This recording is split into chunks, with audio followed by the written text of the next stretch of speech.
sais qu'il y a beaucoup de filles qui voudraient venir au Sri Lanka, même en solo, ne savent pas trop parce qu'elles savent pas si c'est safe. La plage ici est tellement belle. Petite catastrophe, vraiment. Spicy? Spicy. No spicy. Sachez qu'au Sri Lanka, la plus grosse arnaque, c'est les tuk-tuks. Encore une fois, on est bien ici.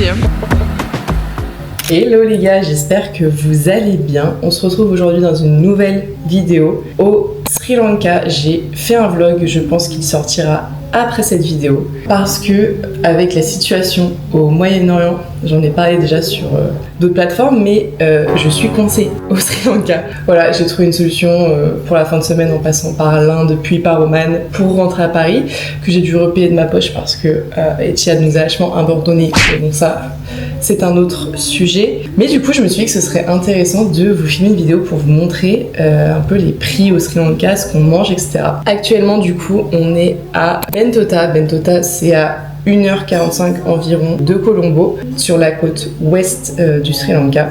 Ici, le mood, c'est vraiment plage, surf, détente. On va pas faire d'excursion dans cette vidéo, mais l'idée, c'est vraiment de vous montrer, voilà, en une journée ici, qu'est-ce qu'on fait, combien on dépense, combien ça nous coûte. Déjà, pour commencer, au niveau du logement, on a pris une guest house. Honnêtement, ça se fait beaucoup ici et c'est surtout le plus rentable, le moins cher. Et on en a trouvé une vraiment ici avec un super rapport qualité-prix puisqu'on paye 20 € la nuit par personne pour une très grande chambre. On a un grand lit avec une moustiquaire, une salle de bain propre, tout est propre, donc ça c'est très bien, c'est clean. Par contre, ce qui est cool, c'est qu'on a le petit déj inclus. Ça, c'est globalement quasiment dans tous les logements qu'on a fait. Et souvent, c'est déjeuner un peu à l'européenne avec des œufs, etc. De toute façon, je vais tout vous montrer après. Des fois, il y a des plats aussi sri-lankais avec du curry, mais qui sont épicés, hein. Donc dès le matin, c'est un peu chaud. Donc voilà, écoutez, je vous embarque avec moi dans cette journée. Ça va être trop cool, c'est la première fois que je fais ça, que c'est le genre de format auquel je pense depuis un moment, mais du coup, c'est cool de pouvoir commencer ici, surtout que vraiment le Sri Lanka, vous allez voir, en termes de prix, c'est quand même un pays très très bon plan si vous n'avez pas un gros budget pour voyager. Donc restez jusqu'à la fin de cette vidéo. Notre petit déj avec une vue, ma foi, plutôt sympathique sur la nature. Et je vous ai pas montré, mais du coup on a une grande terrasse qu'on partage, il y a 4 chambres comme ça. Nous on est tout au fond. Du coup ça c'est le petit déjeuner qui est inclus dans le prix de notre logement, donc on va dire qu'il est gratuit même si en réalité je pense qu'on le paye. On a une assiette de fruits, un jus de fruits frais, du thé que la dame va gentiment nous apporter, des œufs, alors moi je prends tout le temps scramble. Ils font aussi beaucoup fried egg et des tartines avec de la confiture. On a eu des confitures vraiment dégueu dans d'autres hôtels, d'autres guest house, mais celle-ci est vraiment ok. Du coup petit jus de fruits frais, je pense que là-dedans il y a de la pastèque, de la papaye.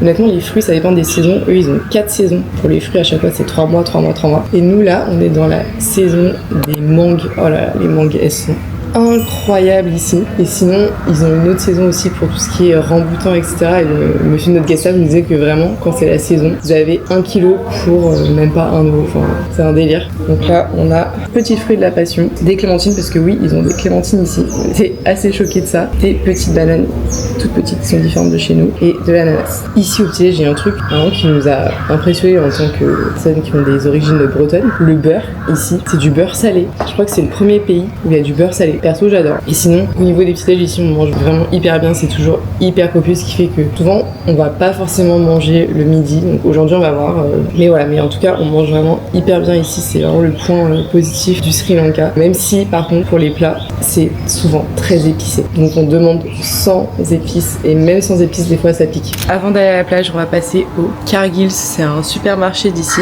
on achète là-bas de l'eau, des gâteaux, des bananes, etc., des petits trucs comme ça je vais pouvoir montrer comment c'est ici les supermarchés, enfin supermarché, supérette, hein, parce que c'est pas très grand, et surtout combien ça coûte. D'ailleurs à noter ici par exemple, parce que les Français avec qui on discute, eux ils ont acheté des bières et on s'était fait la réflexion de se dire mais on n'a pas vu d'alcool dans les supermarchés, parce qu'en fait ici ils sont vendus dans des magasins spécialisés pour la vente d'alcool. Je crois que c'est la même chose en Inde d'ailleurs, donc vous ne trouverez pas d'alcool dans les supermarchés. C'est pas plus mal que ce soit contrôlé honnêtement. Là je suis devant le tuk-tuk de notre propriétaire, enfin de notre guest house, donc tant qu'on parle de prix, sachez qu'au Sri Lanka la plus grosse arnaque c'est les tuk-tuk qui vont toujours essayer de vous arnaquer. Le mieux c'est de passer par Uber ou Pick Me. parce que vous avez des tuk-tuk dessus comme des voitures, enfin voilà. Et donc les prix sont encadrés. Et si vous voulez négocier avec un tuk-tuk, d'abord vous regardez le prix du trajet sur PickMe. En général, selon la distance, c'est vraiment pas cher. Il y a des trajets, ils vont vous coûter même pas 1 euro. Ensuite, vous montrez le prix au tuk-tuk, il va forcément essayer de vous donner un prix supérieur. Et de toute façon, même sans ça, quand vous demandez un prix à un tuk-tuk, vous demandez toujours pour 2 personnes en roupies. Parce que sinon, ils peuvent essayer de vous arnaquer en disant ah, mais c'était 30, mais 30 euros. Voilà. Sinon, pareil, les prix sur Uber, par exemple, pour faire un trajet de Colombo à l'aéroport ou inversement. On avait payé combien pour 40 minutes de route là? On avait payé 10 euros à peu près, entre 5 et 10 euros. Par contre, si vous faites un road trip, c'est vachement plus avantageux de prendre un chauffeur privé parce que déjà, le prix des déplacements, des fois, il y a des trajets qui durent 6 heures, que ça peut commencer à coûter très cher. Plus après, vous avez tous les déplacements sur place, ça peut être plus avantageux et franchement, le confort que ça donne en plus, on avait un super driver. Petit point monnaie aussi avant qu'on arrive au Cargill. Ici, la monnaie, c'est la roupie sri-lankaise et en ce moment, avec le taux, 1 euro, c'est environ 365 roupies. Comme ça, je vous donne la base avant qu'on arrive au supermarché. On va essayer de regarder un petit peu les prix ensemble. Le nombre de tuk-tuk ici, c'est impressionnant. On arrive au Cargill. Vraiment, quand je vous dis que des fruits, par exemple, c'est pas cher, la petite banane plantain, 100 grammes, c'est 12 roupies. Tous les sodas aussi, en général, c'est pas très cher. 300, donc c'est moins d'1 euro, ça doit faire à peu près 90 centimes. La grosse bouteille. Le concombre, 8 roupies.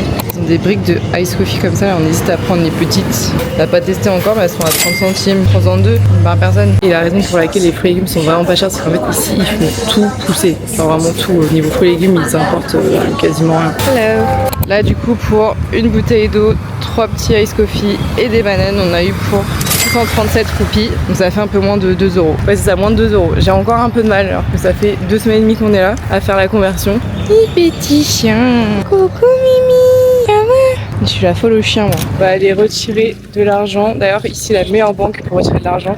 Avec quasiment pas de frais, c'est Bank of Ceylon, on n'a même pas 1% de frais. Et on a testé HNB aussi, pareil, quasiment pas de frais. Et d'ailleurs, du coup, on s'est dit qu'en fait, c'était beaucoup plus rentable de retirer directement ici que de retirer en France et d'échanger, parce qu'en faisant ça, on a eu près 5-6% de frais sur l'argent qu'on avait ramené de France en liquide. Alors que là, du coup, en retirant, on a quasiment pas de frais. Ça sert à rien de retirer avant de partir. Après, ça fonctionne que si vous avez une carte bancaire sans frais à l'étranger. La raison pour laquelle c'est aussi peu cher, c'est que c'est des banques qui sont réglementées, autorisées par le gouvernement. Du coup, c'est BOC, Bank of Ceylon. Donc là, on a retiré l'équivalent à peu près de 50 euros. Ça fait du coup 18 000 roupies sri-lankaises. Et là, il est 11h, 11h30 à peu près. On va à la plage. En général, ce qu'on fait, c'est qu'on prend un transat, on y reste pendant un moment. Et en fait, les transats ici, en gros, vous devez consommer. Vous avez votre transat gratuit. Des fois, c'est juste une boisson. Par exemple, ici, on a négocié 2 coconuts.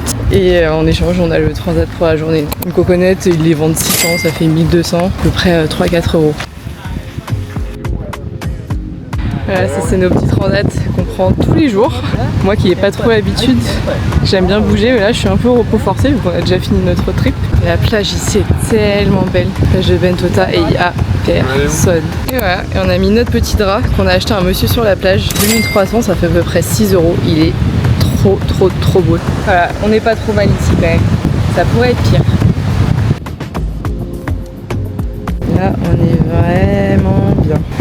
Ouais, c'est joli, hein, c'est le Luigi 2000. Franchement, c'est beau, ouais. Ils vendent des beaux trucs sur la plage ici. En plus, ils essayent même pas de vous arnaquer, ils sont vraiment trop gentils. Et la petite dame est en train d'essayer. Ah, nous, c'est comme ça qu'il nous a eu avec notre drap. En le montrant comme ça, on était déjà vendus. Crash test. Ah non, j'en ai mis sur moi. Petite catastrophe, c'est moi. Je sais pas à quoi le comparer. Je dirais juste du lait qui a le goût de café, avec beaucoup de sucre. Mais moi, j'aime bien. J'avais envie de vous faire un petit débrief du Sri Lanka, de mon ressenti sur ce pays, parce que du coup on a fini notre road trip complet de 2 semaines et là on fait une semaine supplémentaire du coup avec l'annulation de notre vol. Vraiment ce pays, je pourrais dire que c'est le plus beau voyage que j'ai fait de ma vie. Il y a juste Bali où vraiment j'ai une attache émotionnelle parce que c'était un de mes rêves, parce que notre voyage qu'on avait fait aussi avec mon copain c'était incroyable, parce que quand j'ai perdu mon papa après j'avais ce besoin de me retrouver seule et du coup je suis partie 2 semaines et demie en voyage solo là-bas. Ça m'a énormément aidée, donc je compte pas Bali parce que j'ai une attache vraiment émotionnelle très forte. En revanche, vraiment en termes de voyage, le Sri Lanka, c'est vraiment le plus beau voyage de ma vie, jusqu'à maintenant en tout cas, parce que c'est une destination plus magique. Elle est tellement complète en termes de paysage. Vous avez la campagne sri-lankaise vers Sigiriya. Ensuite, vous allez dans les montagnes, vous montez jusqu'à quasiment 2000 mètres. Vous avez des plantations de thé. Enfin, il y a un truc un peu mystique là-bas parce que la météo est pas du tout pareille. Les plages qui sont vraiment parmi les plus belles du monde et parmi les plus belles que j'ai vues. Enfin, franchement, c'est des étendues et des étendues de sable blanc hyper fin avec une eau incroyable. Juste la baignade est parfois un petit peu dangereuse, donc il faut bien faire attention à là où vous vous baignez parce qu'il y a énormément de grosses vagues, de courants, etc. Mais la beauté des plages, et surtout il n'y a personne. Même là, la plage de Bentota qui est censée quand même être un peu touristique, il y a quasiment personne. Enfin, c'est choquant quoi. Pour nous Européens qui nous battons pour un centimètre de sable en été, ici c'est assez fou. Et puis le Sri Lanka c'est une faune mais incroyable. Le nombre de parcs nationaux qu'ils ont, le nombre d'espèces, les éléphants sauvages, enfin ça c'est une dinguerie. On a vu des crocodiles, on a vu des oiseaux de toutes sortes, même sur la route on a vu des singes, pas des macaques, genre vraiment des singes, des varans. Ici il y a des pans de partout en liberté, c'est un peu leur pigeon d'ici, j'ai envie de dire. C'est complètement fou et en plus les gens, il faut vraiment parler des gens parce qu'ils sont exceptionnels, ils sont tellement gentils. Il y a ce truc de respect de l'autre, de karma, donc vraiment de faire des bonnes actions. Ils sont hyper respectueux. Mon expérience du coup en tant que femme, c'est peut-être un peu biaisé parce que je suis avec mon copain, mais honnêtement, j'ai jamais senti de regard insistant, d'hommes qui me reluquaient même en maillot à la plage. On se sent hyper bien et du coup j'en viens à la sécurité parce que je sais qu'il y a beaucoup de filles qui voudraient venir au Sri Lanka même en solo, qui savent pas trop parce qu'elles savent pas si c'est safe. C'est hyper safe. Le seul endroit que je recommanderais d'éviter c'est Colombo parce que de toute façon c'est une grande ville. On sait que dans les grandes villes il y a un plus haut taux de criminalité, c'est automatique. Sinon pour tout le reste franchement très safe. Je place ma petite pub, mais si jamais vous voulez venir mais que vous savez pas avec qui partir, je fais un voyage de groupe au Sri Lanka entre filles à la fin de l'année en octobre. Je cherche 10 filles pour partir avec moi, donc si ça vous intéresse n'hésitez pas à m'écrire sur Instagram. J'ai déjà trop hâte de revenir parce que vraiment le pays est exceptionnel et c'est un énorme coup de cœur et je sais personnellement que même après mon groupe trip je reviendrai parce que au Sri Lanka il y a plusieurs saisons. De décembre à février c'est vraiment la très haute saison, c'est un peu la boucle d'or, tout le monde fait un peu la même boucle, Sigiriya, Kandy et là ensuite toute la côte sud. En revanche il y a aussi de magnifiques plages sur la côte est, il y a d'autres parcs au nord etc. De juin à août on va dire, il y a une autre saison sèche du coup sur la côte est et un peu plus au nord. Donc en fait le Sri Lanka c'est une destination exceptionnelle parce que vous pouvez le faire toute l'année en adaptant votre itinéraire. Post-baignade, j'ai pris ma petite King Coconut quotidienne, c'est comme ça qu'on les appelle ici, c'est une variété qui n'existe que au Sri Lanka et c'est, je sais pas comment expliquer, c'est plus sucré que la noix de coco verte qu'on a ailleurs en Asie. Celles-ci, elles sont trop bonnes. La vie qu'on mérite finalement. Ici il y a des petits messieurs qui vendent des petits pains de boulangerie un petit peu sur leur scooter. Je vais lui en prendre un. La street food un petit peu. Hello sir, this is sugar or? Non, sugar c'est là-bas. Ah ok. Spicy? Spicy? No spicy. C'est là bon les petits trucs sucrés là. Le gros celui-là là. Thank you sir. How much? 100 Okay, we'll aussi. take one. Thank you sir. Franchement ouais les brioches elles ont l'air super bonnes. On a eu une espèce de baguette au sucre et un petit pain au sucre à la confiture pour 200, à peu près 60 centimes. On n'a pas encore testé ça, on les a vus plein de fois passer. C'est pas mal. Avec ce cadre, ça fait un petit goûter sympa. Encore une fois, on est bien ici. Ça y est, j'ai atteint la petite confiture.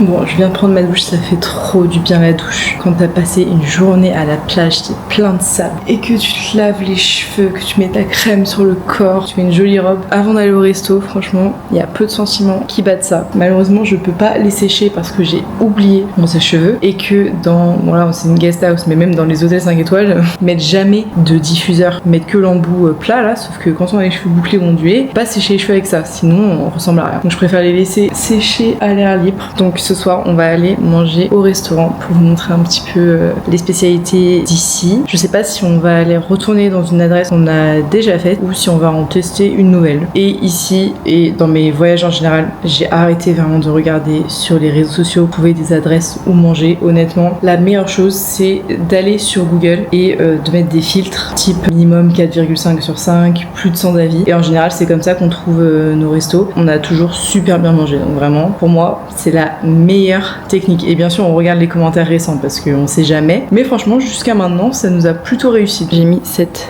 petite robe que j'avais achetée à Annecy pendant mon road trip avec ma copine Camille. Je la trouve trop belle. J'en ai une similaire que j'avais achetée en Italie. Et elle est dos nu. Je sais que souvent ces robes là vous me demandez la ref sur Insta, mais en fait c'est vraiment des petites boutiques indépendantes et honnêtement je les ai vues partout en Europe dans je sais pas combien de boutiques. Ils ont tous le même fournisseur en tout cas. Et un truc que j'adore dans les restaurants ici et qui est très important à noter, c'est que en général 95% du temps c'est des business familiaux qui sont tenus par des locaux, là où par exemple à Bali 99% des business là-bas sont tenus par des Européens ou des Australiens, peu importe, en tout cas des Occidentaux. Et c'est vraiment cool parce que ici, on sent que c'est touristique, mais pas encore trop, et que du coup, l'argent généré par le tourisme revient quasi tout le temps directement aux locaux. D'ailleurs, sur Instagram, en story à la une, je vous ai mis toutes les adresses, tous les contacts durant notre voyage, que ce soit nos guides, que ce soit les restaurants un peu familiaux justement qu'on a fait, etc.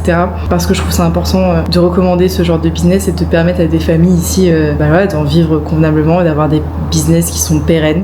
Allez, let's go manger maintenant parce que j'ai très très faim. Bentota, il y a le train, donc à chaque fois on mange, vous avez des restos proches de la voie ferrée ou à côté. Là on en a repéré deux, on a un qui est noté 4,6, l'autre 4,7 et on a nos amis français qui ont déjà mangé là-bas qui nous ont dit que le Daily Chicken c'est du poulet en sauce, c'était super bon. Oh, j'ai pris vraiment des couleurs moi aujourd'hui. Après j'ai très chaud aussi là, il fait 30 degrés même le soir ici.